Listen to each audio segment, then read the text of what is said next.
台北内湖有一间伫咧卖凉面的店家传出可能是食物中毒案件，有4位民众昨去食南鸡肉丝的凉面了后，却开始走拍又搁吐。卫生局今仔去到现场稽查，也发现讲有3项的卫生缺失，要求业者伫咧8月初1进前爱改善。另外，现场抽检凉面检验结果上近2礼拜内会出来。专家也要提醒民众，无论是便当或者是凉面，尽量伫1点钟内甲食好了，较袂臭酸。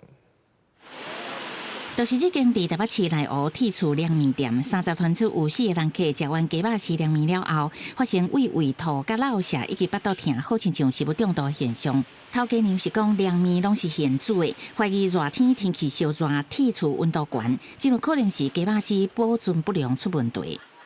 它出问题是鸡丝的部分，应该是保存不当。因为我这边很热嘛。卫生局接到通报了后，隔天到这间店进行稽查，查到无人员的体检资料，叶啊挂伫壁顶的公路顶悬，电视风外腔真垃圾无清气，还有油污等3项卫生缺失。另外，现场抽验一件随会当食的凉面加环境员工手的4项检体，检验结果上近2礼拜后公布。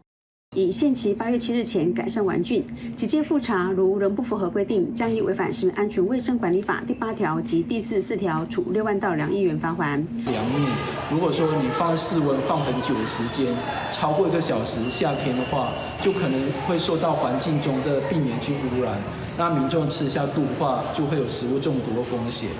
导播专家提醒，伫外口食，无论是便当还是凉面，尽量伫1点钟来食完，避免食物放伫室温上久，产生细菌。卫生局嘛提醒民众，若是发生食物中毒的事件，爱伫第一时间通报，并去病院就医，方便医师判断，协助采样检验。